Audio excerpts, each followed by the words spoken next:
Assalamualaikum warahmatullahi wabarakatuh. Kami dari SMK Negeri 1 Pelabuhan Ratu Dengan nama kelompok Motor Pesa, Madi Dihang akan menjelaskan tentang sedikit tentang GPS Bruno. Dan perkenalkan, nama saya Hamzah dengan jabatan Bosman. perkenalkan nama saya Sekat dengan jabatan masinis. dan perkenalkan nama saya Sulaiman Khairul Anwar yang menjabat sebagai kapten. Dan perkenalkan nama saya Ramdan dengan jabatan Chief Officer.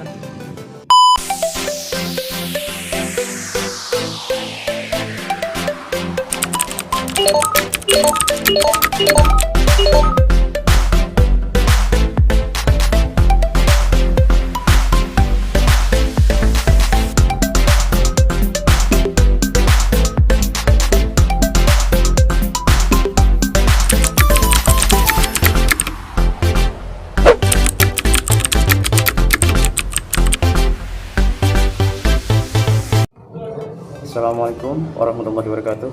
Kami dari SMK Negeri 1 Pelabuhan Ratu. Perkenalkan nama saya Sulaiman Anwar. Kami di sini akan menjelaskan tentang sebuah GPS, yaitu salah satu alat untuk bernavigasi GPS Bruno tipe 39. Dan di sini kami akan menjelaskan sebuah GPS ini dan bagaimana cara mengoperasikan alat ini. GPS adalah suatu alat menerima sinyal dari satelit untuk menentukan posisi sesuai dengan posisi kapal itu berada. Saya akan menjelaskan tentang kegunaan GPS, salah satunya untuk menentukan posisi lintang dan bujur kapal, untuk menentukan kecepatan kapal, untuk menentukan jarak tempuh kapal, dan untuk menentukan jarak waktu tiba di pelabuhan. Akan menjelaskan tujuan GPS. 1. Untuk menentukan sisa waktu tempuh. 2. Untuk menyimpan posisi khusus yang diinginkan. Untuk menentukan jika pelayaran dalam bentuk pita. Dan satu lagi untuk membuat bagian panduan. Dan di sini bisa dilihat tombol braille atau power. Ini digunakan untuk mengatur cahaya luar dan untuk menghidupkan juga mematikan GPS. Atau tekan 1 detik untuk menghidupkan dan juga mengatur cahaya. Tekan 3 detik untuk mematikan GPS. Kita akan coba tekan 1 detik. Ini cara menghidupkan GPS Bruno tipe 39. Jadi 3 detik ya sobat pelaut sekalian. Dan kini sudah terlihat GPS tersebut menyala. Saya akan menjelaskan di sini ada sebuah kursor. Nih kursor. Kursor ini digunakan untuk menggerakkan di layar monitor, naik turun, kiri kanan, dan merubah waypoint. Teman-teman juga bisa melihat di sini ada pilihan menu. Di dalamnya ada pilihan track, waypoint, route, router setup, alarm, message, delete, GPS setup, was, dan lain-lain. Dan teman-teman bisa lihat di sini ada tombol enter. Enter yaitu digunakan untuk menentukan pilihan. Contohnya bisa lihat menu dan tekan enter. Begitulah, enter dan tekan lagi untuk kembali. Coba lihat di sini ada tombol go to. Go to berfungsi untuk digunakan untuk memilih tujuan kapal yaitu. Nah, coba lihat di sini ada go to waypoint alpha, waypoint distensi, routes alpha, routes distensi, dan lain-lain. Dan saya akan mencoba untuk menekan menu kembali. Nah, dan teman-teman, kali ini saya akan memilih tombol menu. Di sini lihat, saya akan memilih user display dan menekan tombol enter sebagai OK. Di sini ada user display 1 dan user display 2. Apa yang dimaksud dengan user display? Ini digunakan untuk merubah tampilan di layar monitor. Ya, seperti ini bisa dilihat teman-teman pelaut sekalian. Saya akan kembali. Dan di sini saya akan mengatur ketertiban posisi. Bagaimana caranya mengatur ketertiban posisi? Di sini saya akan menu dan di sini saya bisa lihat memilih GPS tube, yang artinya ini bisa digunakan untuk mengatur ketepatan posisi kapal tersebut. Nah, bisa dilihat dan offset, lone offset, disable CV, roll over, berapa derajat.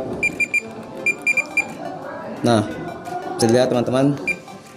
Nah, di sini ada tombol display. Saya akan menekan tombol display. Nah, ini display ini digunakan untuk melihat tampilan layar monitor. Jenis tampilan layar ini yaitu seperti ini: higway, jalan lurus, steering display, navigasi data, speedometer, floater, jalan lurus. Contohnya seperti ini. Di sini saya akan mencoba untuk menekan tombol power grill, dan di sini saya akan menekannya, dan digunakan untuk mengatur cahaya luar.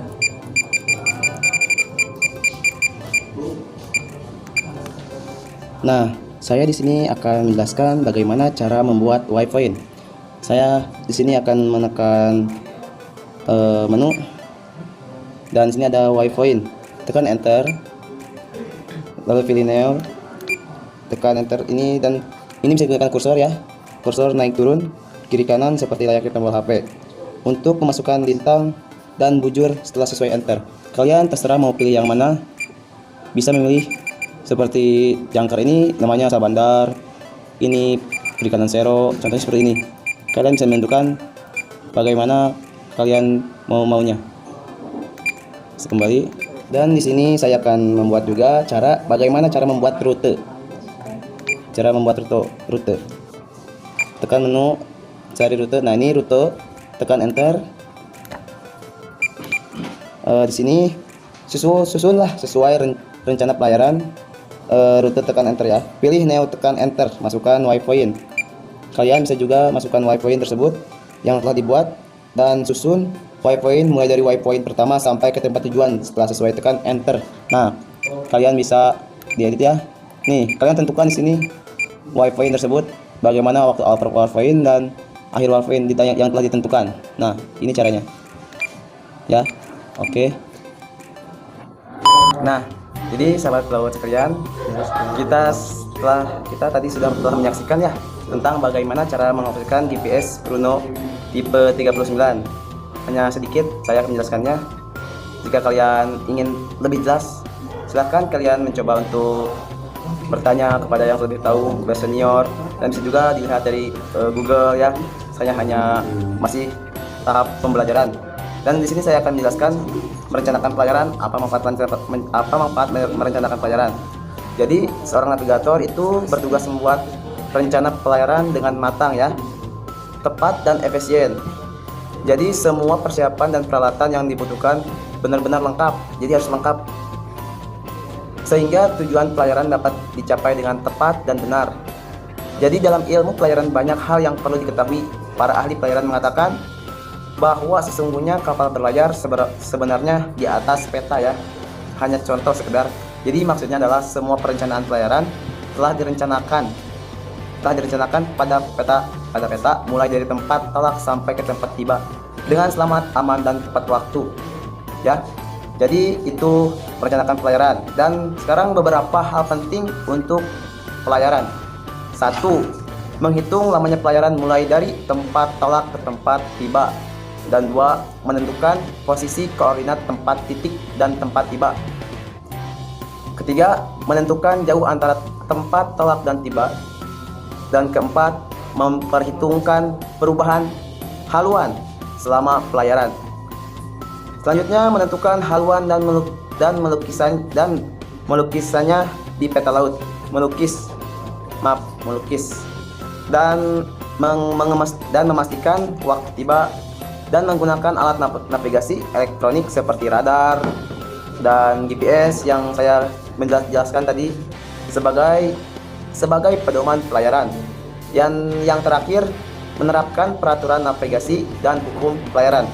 Nah, jadi sobat sekalian sudah tahu ya apa itu pelayaran, dan saya tadi sudah menjelaskan beberapa alat untuk bernavigasi yaitu GPS. Saya dan teman-teman saya telah menjelaskan tentang salah satu alat bantu navigasi yaitu GPS. Kami semua di sini dan teman-teman saya telah menjelaskan apa itu GPS. Sekian dari kami dari Motor Castle Madilihang. Mohon maaf bila ada kesalahan. Wabillahi taufiq wal hidayah. Wassalamualaikum warahmatullahi wabarakatuh. PL